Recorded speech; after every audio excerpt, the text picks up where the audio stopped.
Hello friends, राजा yes academy में आपका स्वागत है। आज मैं प्राचीन भारत के इतिहास से संबंधित कुछ ऋग्वैदिक काल के प्रश्न के बारे में बताने जा रहा हूं, जो कि रेलवे, बैंकिंग, एसएससी के साथ साथ सभी आगामी प्रतियोगी परीक्षाओं में पूछे जाने वाला महत्वपूर्ण प्रश्न है। अगर आप मेरे चैनल पर नए हैं तो सब्सक्राइब कर लें और बेल आइकन दबा दें ताकि सभी नोटिफिकेशन आपको मिलता रहे। तो चलिए, इसके कुछ भाग को मैंने पिछले वीडियो में बना चुके हैं, उसके आगे वाले वीडियो के अगले भाग में बताने जा रहे हैं। तो आज का पहला प्रश्न है, वैदिक ग्रंथों में प्रयुक्त शब्द यानी ऋत शब्द किससे संबंधित है? इसका सही आंसर हो जाएगा नैतिक व्यवस्था से। अगला प्रश्न है, नैतिक व्यवस्था यानी ऋतु के निरीक्षणकर्ता के रूप में किस वैदिक देवता का वर्णन हुआ है? तो इसका सही आंसर हो जाएगा वरुण का। अगला प्रश्न है, सुलगौ यज्ञ किसके लिए किया जाता था? इसका सही आंसर है रुद्र के लिए। अगला प्रश्न है, निम्नलिखित ऋग्वैदिक देवताओं में से किसे अक्सर अतिथि की उपाधि देकर संबोधित किया जाता था? यानी कि ऋग्वैदिक देवताओं में से कौन ऐसे देवता थे जिनको अक्सर अतिथि की उपाधि देकर संबोधित किया जाता था? इसका सही आंसर है अग्नि को। अगला प्रश्न है, ऋग्वेद के वंशमंडल प्रायः किसके मंत्र से आरंभ होते हैं? सही आंसर है इसका अग्नि के। अगला प्रश्न है, निम्नलिखित वैदिक देवताओं में से कौन अस्वेस्ता के देवता अहुर मजदा से सादृश्य रखता है? इसका सही आंसर हो जाएगा वरुण। अगला प्रश्न है, किस ऋषि के बारे में कहा जाता है कि उन्होंने दक्षिण भारत का आर्यकरण किया, यानी कि उन्हें आर्य बनाया? इसका सही आंसर है ऑप्शन नंबर बी, यानी कि अगस्त्य को। तो अगस्त्य ऋषि के बारे में कहा जाता है कि उन्होंने दक्षिण भारत का आर्यकरण किया। अगला प्रश्न है, उत्तर वैदिक युग में उत्तरी बिहार के आर्यीकरण का श्रेय किसे जाता है? इसका सही आंसर है विदेह माधव को। अगला प्रश्न है, उत्तर वैदिक काल में निम्नलिखित में से कौन सा अधिकारी करों का संग्राहक होता था? इसका सही आंसर हो जाएगा भागध्रुत। अगला प्रश्न है, उत्तर वैदिक काल में निम्नलिखित में से किनको आर्य संस्कृति का धूर समझा जाता था? इसका सही आंसर है कुरु और पंचाल को। अगला प्रश्न है, उत्तर वैदिक काल को किस काल सीमा के अंतर्गत रखते हैं? तो उत्तर वैदिक काल का जो समय था वह 1000 ईसा पूर्व से 600 ईसा पूर्व के बीच के समय को उत्तर वैदिक काल की सीमा के अंतर्गत रखा जाता है। अगला प्रश्न है, किस काल में अछूत की अवधारणा स्पष्ट रूप से उद्धत है? कि कौन ऐसा समय है जिसमें अछूत की अवधारणा स्पष्ट रूप से उद्धत हुई? इसका सही आंसर है उत्तर वैदिक काल में। अगला प्रश्न है, निम्नलिखित में से कौन सा एक पदाधिकारी उत्तर वैदिक काल में रत्नियों की सूची में सम्मिलित नहीं था? इसका सही आंसर है अस्थपति। अगला प्रश्न है, यूप क्या था? इसका सही आंसर है याज्ञिक स्तंभ। अगला प्रश्न है, ऋग्वेद में प्रयुक्त सीता शब्द का अर्थ निर्धारण कीजिए। तो ऋग्वेद में सीता शब्द के अर्थ का निर्धारण ज्योति हुई कुड़ के रूप में किया गया है। अगला प्रश्न है, वैदिक कर्मकांड में होता का संबंध किससे है? इसका सही आंसर है ऋग्वेद से। तो वैदिक काल में होता शब्द का प्रयोग ऋग्वेद से संबंधित है। अगला प्रश्न है, होता क्या है? तो इसका सही आंसर है ऋग्वेद में देवों का आवाहन करने वाला को होता कहा जाता है। अगला प्रश्न है, अर्धायु का अर्थ क्या था? इसका सही आंसर है यज्ञ करने वाले पुरोहित को अर्धायु कहा जाता था। अगला प्रश्न है, आर्य शब्द का शाब्दिक अर्थ क्या है? इसका सही आंसर है श्रेष्ठ, यानी कि आर्यों का जो शाब्दिक अर्थ था वह श्रेष्ठ, यानी कि श्रेष्ठ व्यक्तियों को ही आर्य के रूप में प्रयुक्त किया गया है। अगला प्रश्न है, ब्राह्मण क्या है? तो इसका सही आंसर है आरण्यक के साथ संकलन व्याख्या, जो दर्शन संबंधी प्रश्नों से संबंध है उसी को ब्राह्मण कहा गया है। अगला प्रश्न है, वैदिक काल में बलि शब्द का क्या अर्थ होता है? इसका सही आंसर है प्रजा द्वारा शासक को दी गई भेंट को वैदिक काल में बलि के रूप में प्रयुक्त किया जाता है। अगला प्रश्न है, भाग और बलि क्या थे? तो भाग और बलि एक राजस्व के साधन थे। ये भाग और बलि जो थे वे राजस्व के एक साधन, यानी कि राजस्व के एक स्रोत थे। अगला प्रश्न है, निम्न में से किस ग्रंथ में सर्वप्रथम देवकी के पुत्र कृष्ण का वर्णन किया गया है? तो निम्न में से कौन ऐसा ग्रंथ है जिसमें सबसे पहले देवकी के पुत्र कृष्ण का वर्णन किया गया है? इसका सही आंसर है छांदोग्य उपनिषद में। अगला प्रश्न है, चिन्हित धूसर भांड किस काल के हैं? इसका सही आंसर है वैदिक काल के। अगला प्रश्न है, सत्यकाम जबाल की कथा जो अनब्याही माँ होने के लांछन को चुनौती देती है वह कहाँ उल्लेख है? इसका सही आंसर हो जाएगा छांदोग्य उपनिषद में। अगला प्रश्न है, किस उपनिषद में देवकी पुत्र कृष्ण का घोर अंगिरस के शिष्य के रूप में उल्लेख किया गया है? इसका सही आंसर है छांदोग्य उपनिषद में।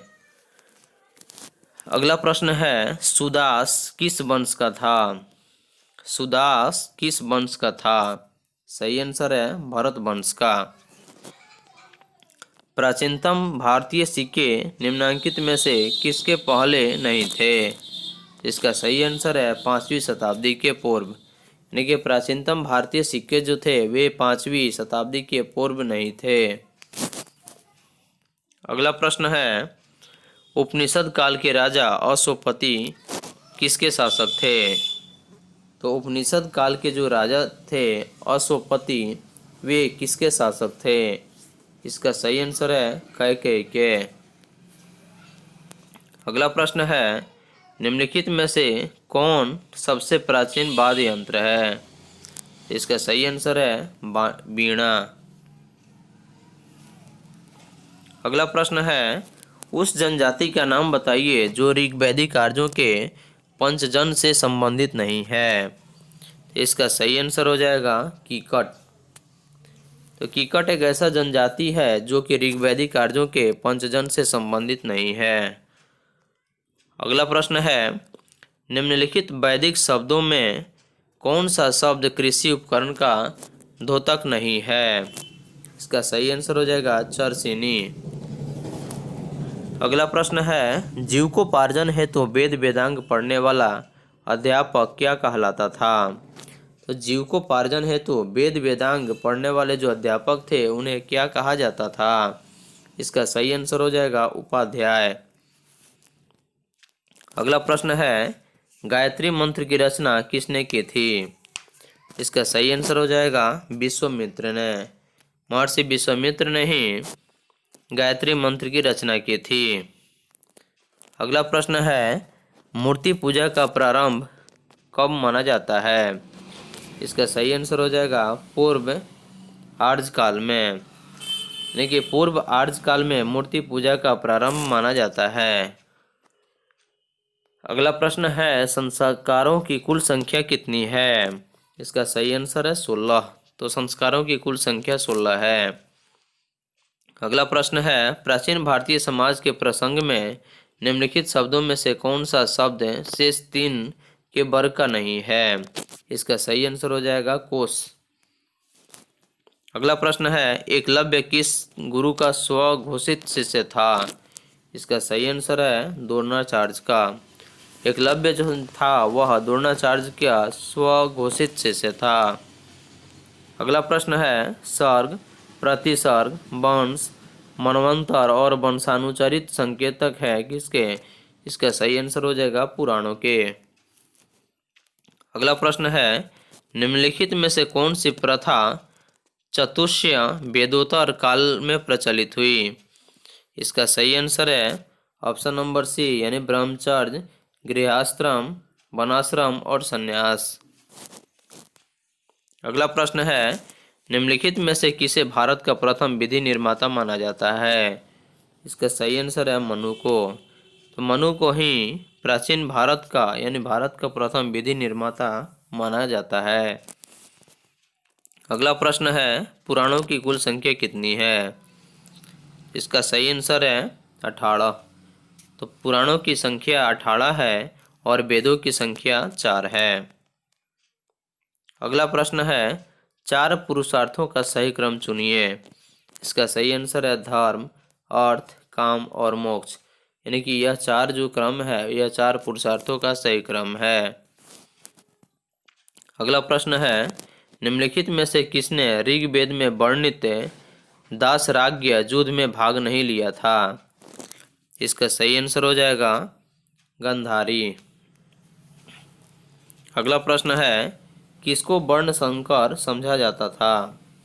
इसका सही आंसर है विवाह के लिए वर्ण की सीमाओं का अतिक्रमण को वर्ण संकर समझा जाता था। अगला प्रश्न है प्रसिद्ध सूक्ति तत्वमसि निम्नलिखित में से एक उपनिषद में मिलती है वह कौन उपनिषद है? इसका सही आंसर है छांदोग्य उपनिषद। अगला प्रश्न है स्मृतियों में वर्णित विवाह के किस प्रकार में वर द्वारा कन्या के पिता को एक गो मिथुन देना पड़ता था? तो स्मृतियों में यानी कि स्मृति मतलब याद में वर्णित विवाह के किस प्रकार का जो वर था यानी कि वर द्वारा कन्या के पिता को एक गो मिथुन देना पड़ता था। इसका सही आंसर है आर्ष। तो स्मृतियों में वर्णित विवाह के आर्ष वर द्वारा कन्या के पिता को एक गो मिथुन देना पड़ता था। अगला प्रश्न है द्विज किसे कहा जाता था? इसका सही आंसर है ब्राह्मण, क्षत्रिय और वैश्य को द्विज कहा जाता था। अगला प्रश्न है वेदत्रयी के अंतर्गत कौन सम्मिलित है? इसका सही आंसर है ऋग्वेद, यजुर्वेद और सामवेद। यह तीनों वेद जो है यह वैदत्रयी के अंतर्गत संबंधित है। अगला प्रश्न है निम्नलिखित में से मनुस्मृति का टीकाकरण कौन था? यानी कि निम्नलिखित में से मनुस्मृति का टीकाकार जो था वह कौन था? इसका सही आंसर है मेधातिथि। अगला प्रश्न है भारतीय उपमहाद्वीप में लौह का सर्वप्रथम साहित्यिक संदर्भ किसमें मिलता है? इसका सही आंसर है यजुर्वेद में। तो भारतीय उपमहाद्वीप में लौह का सर्वप्रथम साहित्यिक संदर्भ जो है वह यजुर्वेद में मिलता है। अगला प्रश्न है ऋग्वेद के संबंध में निम्नलिखित कथनों में से कौन सा कथन सही नहीं है?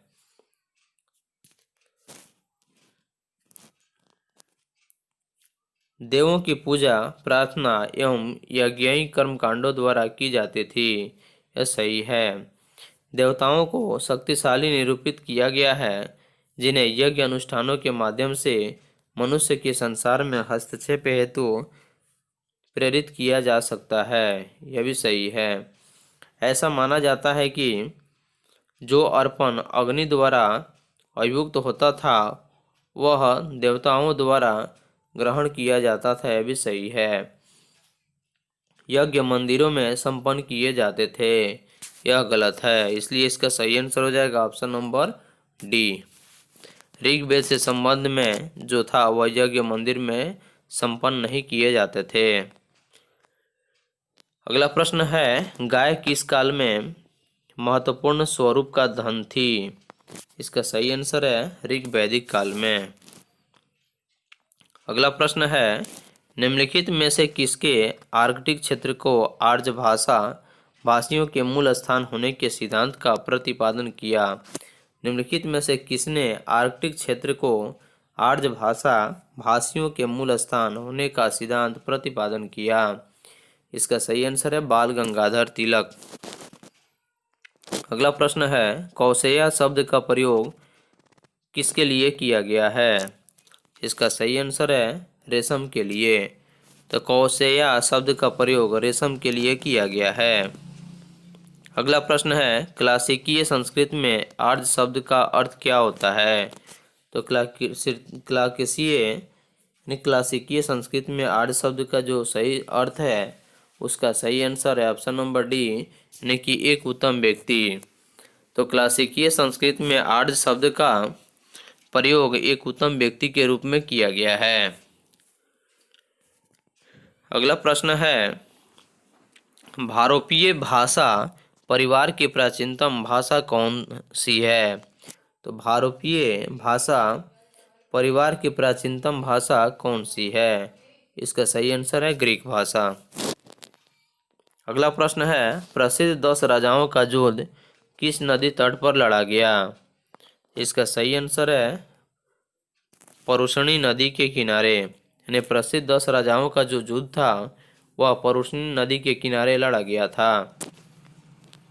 अगला प्रश्न है, किस वैदिक ग्रंथ में वर्ण शब्द का सर्वप्रथम नामोल्लेख मिलता है? इसका सही आंसर है ऋग्वेद। ऋग्वेदिक काल में ही वर्ण शब्द का सर्वप्रथम नामोल्लेखित मिलता है। अगला प्रश्न है, निम्नलिखित में से किस ग्रंथ में यज्ञ वेदियों के लिए माप निर्धारित है? इसका सही आंसर है शुल्ब सूत्र में। अगला प्रश्न है, भारतीय प्रतीक पर उत्कीर्ण सत्यमेव जयते कहाँ से लिया गया है? तो भारतीय प्रतीक पर उत्कीर्ण सत्यमेव जयते जो है वह मुंडक उपनिषद से लिया गया है। अगला प्रश्न है, निम्नलिखित में से कौन उपनिषदों में उल्लिखित पंचाल का दार्शनिक नरेश था? नरेश का अर्थ होता है राजा, यानी कि निम्नलिखित में से कौन ऐसे व्यक्ति थे जिन्होंने उपनिषदों में उल्लिखित पंचाल का दार्शनिक नरेश था? इसका सही आंसर हो जाएगा प्रवाहन जावली। अगला प्रश्न है, वैदिक काल में अस्पृश्यता का आधार क्या था? इसका सही आंसर है व्यवसाय। तो वैदिक काल में अस्पृश्यता का जो अर्थ था वह व्यवसाय था। अगला प्रश्न है, ऋग्वेद में किसका संकलन है? इसका सही आंसर है स्रोतों का संकलन। तो ऋग्वेद में जो है वह संकलन स्रोतों का है। अगला प्रश्न है, निम्नलिखित में से कौन सा ब्राह्मण ग्रंथ ऋग्वेद से संबंधित है? तो निम्नलिखित में कौन ऐसा ग्रंथ है जो कि ऋग्वेद से संबंधित है? तो इसका सही आंसर हो जाएगा